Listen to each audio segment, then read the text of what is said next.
സർക്കാർ തന്നെ നിയമസഭാ സമ്മേളനം ഒരു പ്രഹസനമാക്കി മാറ്റിയിരിക്കുകയാണ്. കേരളം അതീവ ദരിദ്രരഹിത സംസ്ഥാനമാണെന്ന് പ്രഖ്യാപിക്കുക, നിയമസഭയിൽ ഒരു ചർച്ചയുമില്ലാതെ മുഖ്യമന്ത്രിയുടെ റൂൾ 300 സ്റ്റേറ്റ്മെൻറ്റ് എന്ന് വെച്ചാൽ അദ്ദേഹം അത് വായിക്കും, കേട്ട് നമ്മൾ മടങ്ങി പോരണം, ഒരു ചർച്ചയില്ലാതെ അതിനുവേണ്ടി മാത്രം ഇന്ന് നിയമസഭ വിളിച്ചുകൊണ്ടിരിക്കുകയാണ്. ലക്ഷങ്ങൾ ചിലവാക്കി ഈ പറയാൻ പോണ കാര്യങ്ങളെല്ലാം ഇന്നത്തെ മാധ്യമങ്ങളിലെല്ലാം പരസ്യമായിട്ട് വന്നു കഴിഞ്ഞ കാര്യമാണ്. എല്ലാ മാധ്യമങ്ങളിലും കോടികൾ കൊടുത്ത് പരസ്യം കൊടുത്ത കാര്യം വീണ്ടും നിയമസഭാംഗങ്ങളെ 140 പേരെ തിരുവനന്തപുരത്ത് വിളിച്ചു വരുത്തി മുഖ്യമന്ത്രിയുടെ പ്രസ്താവന മാത്രം വായിച്ച് പിരിഞ്ഞു പോകണം. അതുകൊണ്ടാണ് ഞങ്ങൾ ബഹിഷ്കരിച്ചത്. ഒന്നാമത്തെ കാര്യം. രണ്ടാമത്തെ കാര്യം, ശബരിമലയുമായി ബന്ധപ്പെട്ട് നിയമസഭയ്ക്കകത്തും പുറത്തും ദേവസ്വം മന്ത്രി രാജിവെക്കണമെന്നും തിരുവിതാംകൂർ ദേവസ്വം ബോർഡിനെ പുറത്താക്കണമെന്ന് ആവശ്യപ്പെട്ടുകൊണ്ടുള്ള സമരം നടക്കുകയാണ്. അതിൻ്റെ ഭാഗമായിട്ട് ഞങ്ങൾ നിയമസഭയുമായി സഹകരിക്കുന്നില്ല. മൂന്നാമത്തെ കാര്യം, മുഖ്യമന്ത്രിയുടെ ഈ പ്രഖ്യാപനം എന്ന് പറയുന്നത് ശുദ്ധ വെട്ടിപ്പാണ്, പച്ച നുണകളുടെ സമാഹാരമാണത്.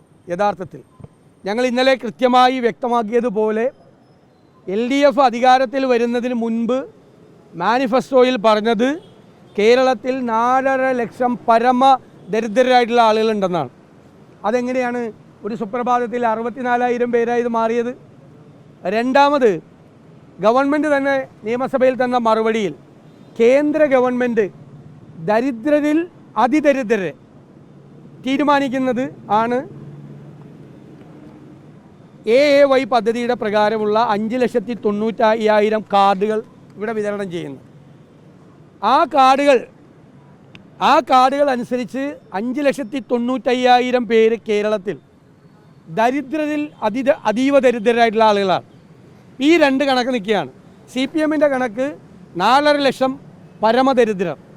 കേന്ദ്ര ഗവൺമെൻറ് ഒരുപാട് നടപടിക്രമങ്ങളിലൂടെ SAT-6 അതിലെത്തിച്ചേർന്നത് ഒരുപാട് നടപടിക്രമങ്ങളിലൂടെയാണ്. കേന്ദ്ര ഗവൺമെൻറ്റിൻ്റെ കണ്ടെത്തൽ 5,95,000 പേർ ദരിദ്രരിൽ അതീവ ദരിദ്രർ. അപ്പോൾ ഗവൺമെൻറ് ഒരു 64,000 പേർ. നേരത്തെ UDF ഗവൺമെൻറ്റിൻ്റെ കാലത്ത് 1.5 ലക്ഷം പേർ ആശ്രയ പദ്ധതി, അത് അഗതികളായിട്ടുള്ള ആളുകളാണ്, ആരോരും ഇല്ലാത്ത ആളുകളാണ്, അതിൻ്റെ എണ്ണം കുറഞ്ഞു. മാത്രമല്ല, കേരളത്തിൽ പട്ടിക ആദിവാസി കുടുംബങ്ങൾ 1,16,000 കുടുംബങ്ങളുണ്ട്. അതിൽ 6,400 പേരെ ഇതിൻ്റെ അകത്ത് പെട്ടിട്ടുള്ളൂ. ബാക്കി എല്ലാവരെല്ലാം സമ്പന്നരായിട്ടുള്ള ആളുകളാണ്. ഇന്നത്തെ വാർത്ത എന്താ? തിരുവനന്തപുരത്ത് ഒരു സ്ത്രീ പട്ടിണി കൊണ്ട് മരിച്ചു എന്നാണ്. ഒറ്റയ്ക്ക് താമസിക്കുന്നവർ, അവർ അതീവ ദരിദ്രരുടെ കൂട്ടത്തിൽ പെട്ടില്ലേ ആ സ്ത്രീ?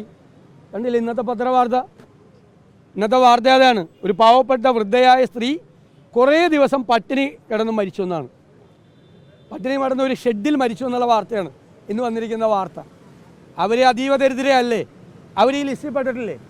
എത്രയോ. ഇതിൻ്റെ ഏറ്റവും വലിയ ദോഷമെന്ന് പറയുന്നത് കേന്ദ്ര ഗവൺമെൻറ് പ്രഖ്യാപിക്കുന്ന പദ്ധതികളിൽ നിന്ന് കേരളം പല പദ്ധതികളിൽ നിന്നും പുറത്താവും.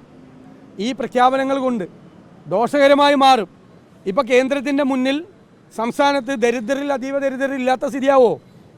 അപ്പോൾ എന്ത് പ്രഖ്യാപനമാണ്? തെരഞ്ഞെടുപ്പിൻ്റെ തലേയാഴ്ച ജനങ്ങളെ തെറ്റിദ്ധരിപ്പിക്കാൻ, ജനങ്ങളെ വിഡ്ഢികളാക്കാൻ വേണ്ടി നടത്തുന്ന PR പ്രൊപ്പഗാൻഡയാണ് പിണറായി വിജയൻ്റെ നേതൃത്വത്തിൽ നടക്കുന്നത്. ഞങ്ങൾ അതിൻ്റെ പൊള്ളത്തരം മുഴുവൻ ജനങ്ങളോട് പ്രചരണം വഴി ജനങ്ങളെ ഞങ്ങൾ ബോധ്യപ്പെടുത്തി കൊടുക്കും.